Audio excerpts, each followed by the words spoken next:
Now to the latest on the southern border. Truck drivers continue to block traffic on the Pharr International Bridge. They are protesting Governor Greg Abbott's new vehicle inspection order.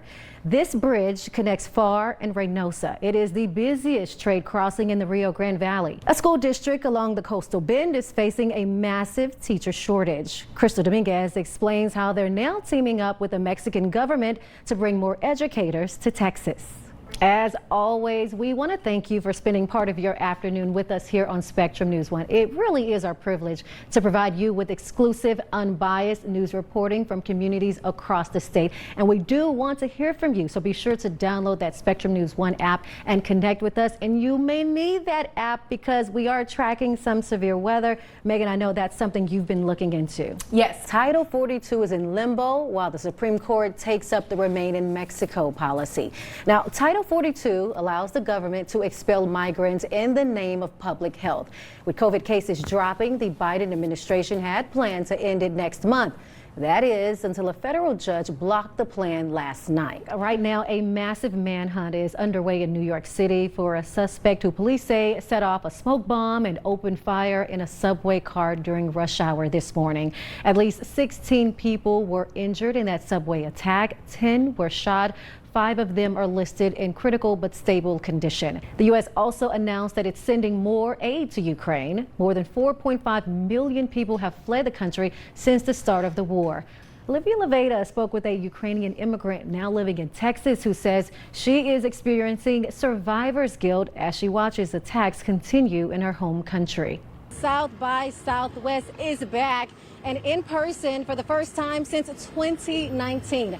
The Music Fest kicked off today, and that means more than 1,300 artists from all over the world will be playing at more than 30 venues right here in downtown Austin. Our Dylan Scott spoke to a few local bands excited to be at South by and playing in front of a live audience again. Take a look.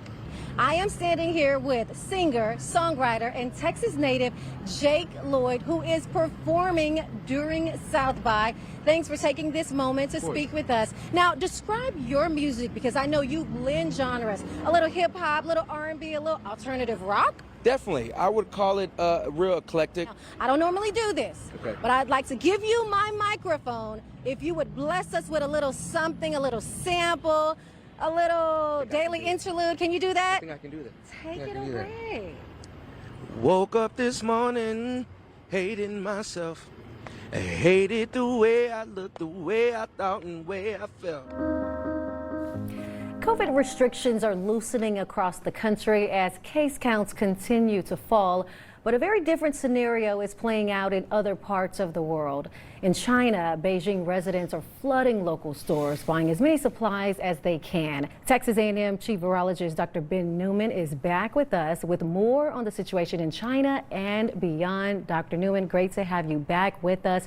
Throughout the pandemic, we have seen COVID outbreaks in other parts of the world before they happened here. Should we be concerned about a similar situation as what's happening in China? And if you get another booster on top of that, it just gives you a little more time and a little less to worry about. Dr. Newman, some encouraging news. We hear that Pfizer has just requested emergency use authorization for its COVID vaccine for younger children. What are your thoughts about that, and what do parents need to know at this stage? The boosters work in younger children just like they do in older kids and adults. So I think it's a good thing. Parents who are open to vaccinating their younger kids have been waiting for years for this to happen. I'm so glad for them that we are one step closer. Dr. Newman, it is always a pleasure. Thank you for your time. Dr. Cross, anytime.